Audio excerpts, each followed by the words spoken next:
Hello everyone. My name is Scott Lunt, representing the graduate studies in the Department of Communications. By the way, Brother Merrill, thank you for your message. If you have any projects coming up, perhaps more to the point, a lot of us are looking for jobs right now.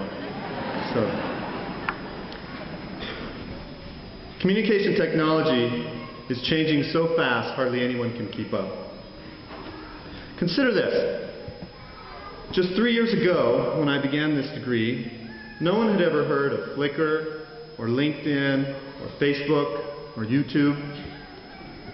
But a lot has changed in 3 years. Now, Facebook serves up 30 billion page views a month.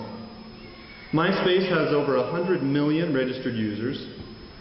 The #1 downloaded video on YouTube, which is a short, almost funny movie of a guy dancing like Napoleon Dynamite, has had 45 million downloads.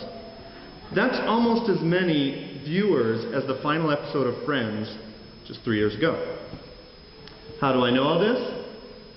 Wikipedia, of course. But who is creating all of this wonderful new content? You are. Millions of internet users of all ages are putting up their own content. The era of user-generated content is upon us. So, when I started this degree, I determined to figure out this whole user-generated content thing. So I hit the books hard. But there's only so much you can learn about user-generated content from communication textbooks, as exciting as they are. At some point, you have to put down your highlighter, pick up a camera or a microphone, and take to the streets. My master's project, the Spirit and the Law podcast, came from that desire to put it all to the test. The podcast, an internet-based interview show, featured weekly interviews with lawyers asking them about their spiritual values.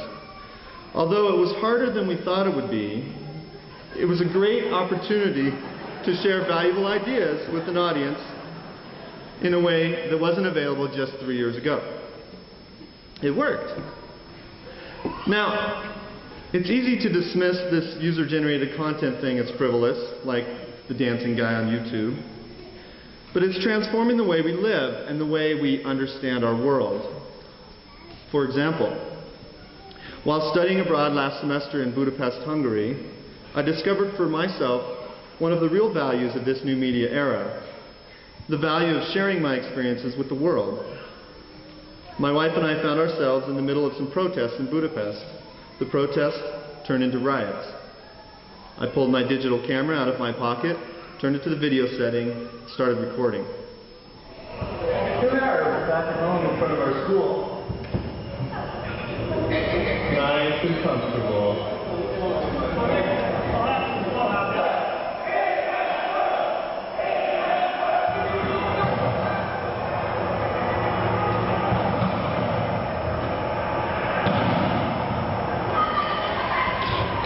I'm actually running from police.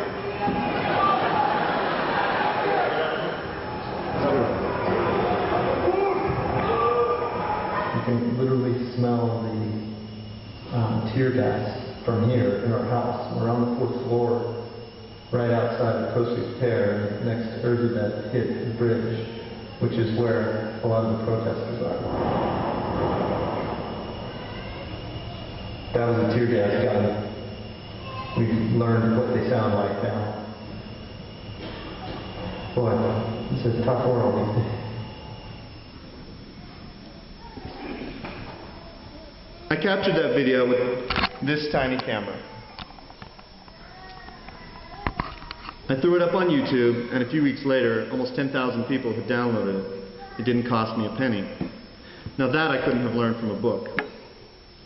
So, in this era of new media, it's only fitting to include you all here on the stage with me.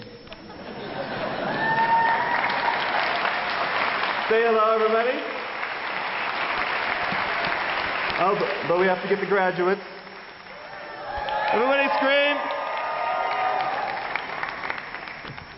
I'll put this up on my blog tonight so that you can all share the podium with me. Pixelshot.com. You can all follow along in this area of new media at pixelshot.com, or better yet, create your own content and send me the link. If there's one thing I've learned in the last 3 years, it's this. Everyone has a story to tell, and every story has divine potential. What's your story? How will you tell it? Journals, movies, photographs, poetry, essays? You tell me. Thank you to the faculty of the Communications Department for putting up with all my experiments.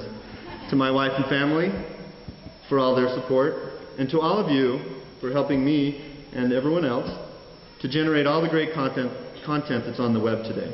Congratulations to all the graduates. Thank you.